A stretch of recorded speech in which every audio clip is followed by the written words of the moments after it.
And then Allah talks about the big one, and that's the one I really want to end this conversation with, even though there's more to go.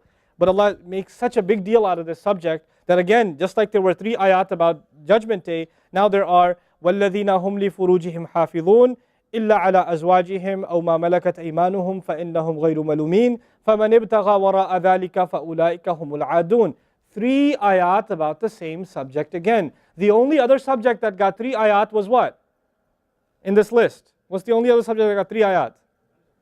Judgment Day. Judgment Day and punishment. This is the next subject that gets 3 ayat. And you know what the subject is? Shamelessness. People who guard their privates. We live in the ultimately shameless world today. The world in which streaming videos off of any website are available on your mobile device. The age in which the pornography industry is a multi-trillion-dollar industry. The point of which, the agenda of which is to make sure every one of you is a consumer of filth in one way or another. That every man, woman, and child is exposed to this stuff, and they're hoping you are, so you become addicted to it, so you become yet another consumer. This is the gift of pornography to society. It's creating people, turning people into animals and perverts. And some of you, unfortunately, have that addiction. And you're watching this stuff online. And you're watching it and saving it on your apps and your mobile devices. And you don't feel bad about it anymore. You've justified it to yourself. And you feel bad about it once in a while, but you go back to it. And as a result, you think, oh, well, at least I'm not hurting anybody. At least I'm not doing it to anybody else. I'm just watching this stuff. It's okay. But you know what's happening to you? Inside, your soul is being just gutted. You have no soul left inside of you. So your prayers are empty, and you can't even shed a tear in your salat because your heart is so devoid of the fear of Allah because of the filth you've been watching all this time. It's turned you from a human being into an animal. So you can't even look. A woman passes by, and you see a piece of flesh walking by. You don't see a human being walking by that deserves respect. You check everybody out and everything out. You're constantly gawking and staring. You have a hard time putting your eyes down. When you're on the subway, when you're on campus, when you're at work, you're walking down the street, you just can't help it. You see a billboard, you take a second look, you see a third look. You don't miss any opportunity to just to violate your soul with your eyes. You're addicted completely. And then you say, brother, how do I get khushu' and salat? What world are you living in? What world are you living in? Ayyuhal ikhwa, my brothers, specifically my brothers. And I know some sisters have this issue too. It's a sad reality. This is a war. This is a war. This is more dangerous than any military war. This is the war that's destroying our souls. It's making its way into our homes.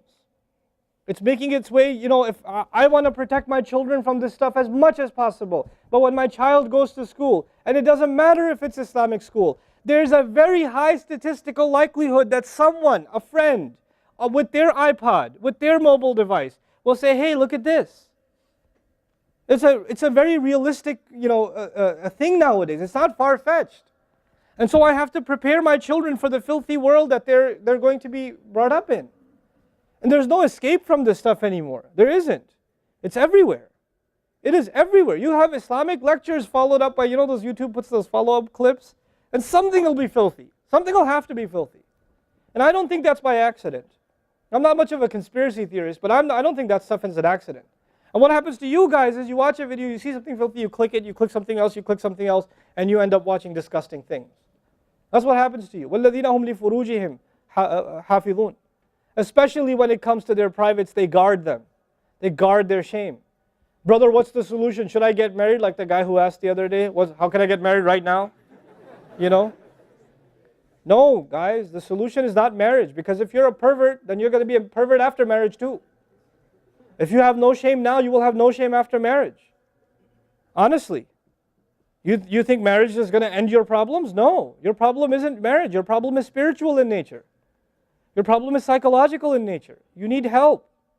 You need to stop this. You need to stop hurting yourself like this. You will have nothing, there'll be nothing left inside you. I just had an email from a teenager who's addicted to pornography, an anonymous email, 14, 15-year-old teenager. Says, I want to kill myself. I can't stop.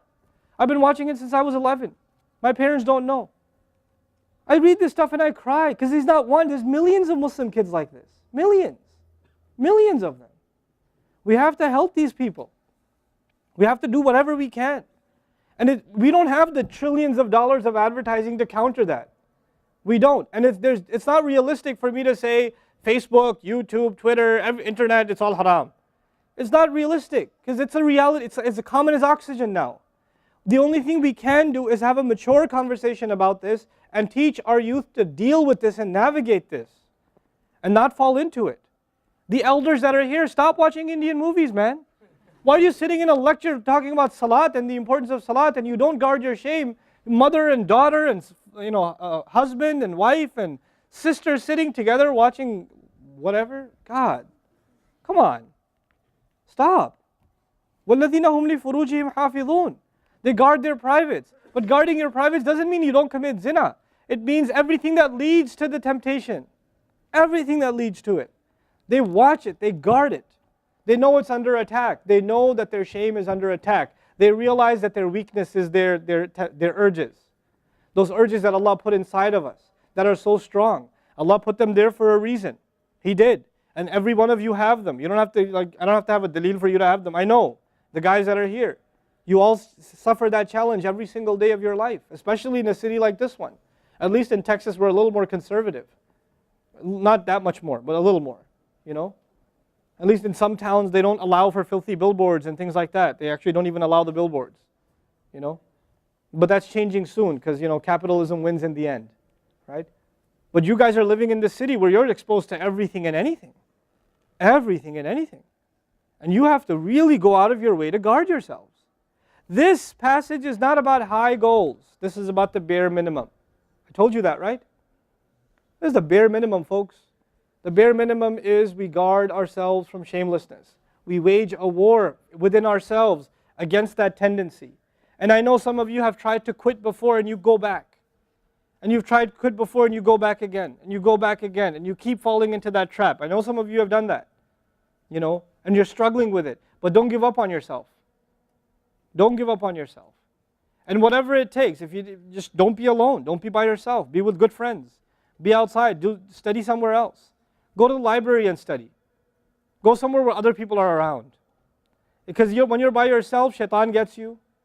And if the fear of Allah isn't enough for you, at least the fear of other people will work for you. At least something's better than nothing. For those, I've said this in other talks before, for the parents here, if you have a computer in the house, please don't make it a laptop. Have a desktop in the house with a really big monitor. Get the biggest monitor you can find. Honest to God, and make sure your computer is in the kitchen or in the dining room. Don't put it in the living room. Don't put it in the kids' room. Don't put it in your bedroom. Put it in the dining room, facing the public. You want to do homework, do it over there. Though you can't move the monitor this way or that way. It's facing everybody. That's how you should have it. This stuff, we have to take these precautions. Don't give your 11-year-old a smartphone. What were you thinking? That's not very smart. Don't give them a smartphone. Why am I seeing kids in Islamic school, 5th graders, with iPhones? iPhone 5s. I don't have an iPhone 5. Why do you have an iPhone 5? With 4G, you know how dangerous that stuff is? وَالَّذِينَ هُمْ لِفُرُوجِهِمْ حَافِظُونَ إِلَّا عَلَىٰ أَزْوَاجِهِمْ except upon their spouses أَوْ مَا مَلَكَتْ أَيْمَانُهُمْ فَإِنَّهُمْ غَيْرُ مَلُومِينَ or what their right hands possess, then they're not to be blamed. Allah says we have these urges and we can execute those urges, we can release those urges, but to the halal spouse, to the spouse, our spouses. But outside of that, we can't. And by the way, when people get addicted to this sort of thing, and they get accustomed to it, or they get over and overly exposed to it, they have miserable marriages. Their marriages start falling apart. They have this virtual idea of what pleasure means, and they don't find pleasure in their spouse anymore. And there's great fitna that comes into the family. It destroys homes, Muslim homes. That's what's happening in our world today. Allah talks about the people who make salah, and He says, I'm describing the people who make salah because this is the mawsuf, al-musallin, then alladhina, all the alladhinas, all the asma' mawsula here are the wasf, the sifa of it, which means the people of salah are the people who protect their shame, are the people who fear judgment day, are the people who, they are constant in their prayers. These are the people. فَمَنِ ابْتَغَى وَرَاءَ ذَلِكَ فَأُولَٰئِكَ هُمُ الْعَادُونَ. The people who pursue anything beyond that, then they are the ones engaged in aggression. This is an act of aggression. You know when adu is mentioned, or adi, adin from adu, from ada ya'du, right? Al-adun. Al-adawa in Arabic means animosity. Allah says, whoever pursues their urges to be fulfilled outside of the halal, outside of the marriage, whoever pursues that, then they are engaged in an act of aggression. The question is, aggression against who? Because when you say enemy, then you have to say enemy of who? If they've become an enemy, who have you become an enemy to? Allah didn't mention a maf'ul bihi, no jar majroor, nothing related to it. You know what that means? They are an enemy to themselves, their family. They become an enemy even to Allah's teaching. You know, these are the kinds of people. The most important asset you and I have is our hearts. And this shamelessness destroys the hearts. It destroys it. The most precious thing you and I have to preserve is our iman. And these filthy images is destroying your iman. They're tearing your iman apart. Don't let it happen to you. Do not let it happen to you. And I can only talk about this. I can't stop you from doing anything. And nobody else can. You will have to police yourself.